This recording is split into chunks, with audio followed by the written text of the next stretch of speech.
नाज़रीन तव्हांखे ॿुधाईंदा हलूं त पंगरियो जे मुख रोड जी शादी लाज बाह जी मोरी खे हंधा हंधा खॾा पइजी विया आहिनि, जेकर इलाइक़े वासी तकलीफ़ुनि खे मुंहुं ॾियण ते मजबूर आहिनि। रिपोर्ट कर रहियो आहे अली गुल खोसो।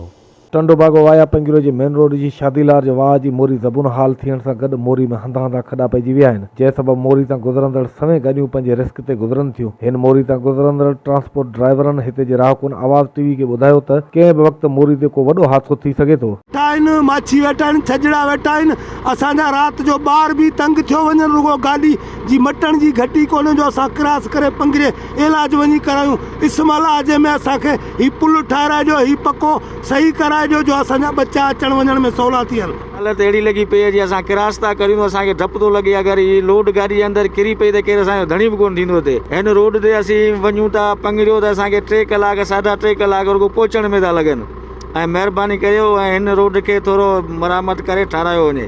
असां टालियूं बालियूं खणी वञूं था, अचूं था, डपु थो थिए असांखे। पाणी ॾिसो पिया, हीअ सभु रोड टुटो पियो आहे ऐं पूरे टंडे बागे जो बि टुटो पियो, पर हिते ते अॻे हिकिड़े ॾींहुं हादसो थियो, टक कल्टी थी आहे, माण्हू मरण खां मस बचिया आहिनि।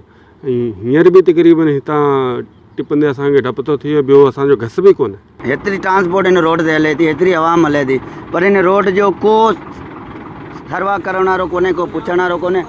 100 गाॾी में माण्हू भरी हूंदासीं, हेठां मथां गाॾियूं फुल हूंदियूं, सुबुह जो 4 साढा 4 बजे निकिरूं था। हीअ टाइम में तव्हां पाण ॾिठो हीअ रोड जा हालात लॻा हिते असांजी 50 खां 100 गाॾियूं हलनि थियूं, जेके हेॾियूं वॾियूं गाॾियूं आहिनि, को बि इंतिज़ामिया न आहे, को पुछण वारो न, को हादसो थिए। 100 गाॾियूं मटिनि, हेतिरा माण्हू भरे हलंदा आहिनि, को रोड जो धणी साईं न आहे। उन्हनि वधीक चयो त कारोबारी लोडर ट्रांसपोर्ट पंगिरियो मलकाणी हयात ख़ास किले जे शहरनि जो डेली हितां गुज़र थिए थो। ही मेन रोड जी मोरी आहे जेका पुराणी थी वई आहे। हिन मोरी जो आहिस्ता आहिस्ता मटीरियल ॻरी ख़तमु थी रहियो आहे।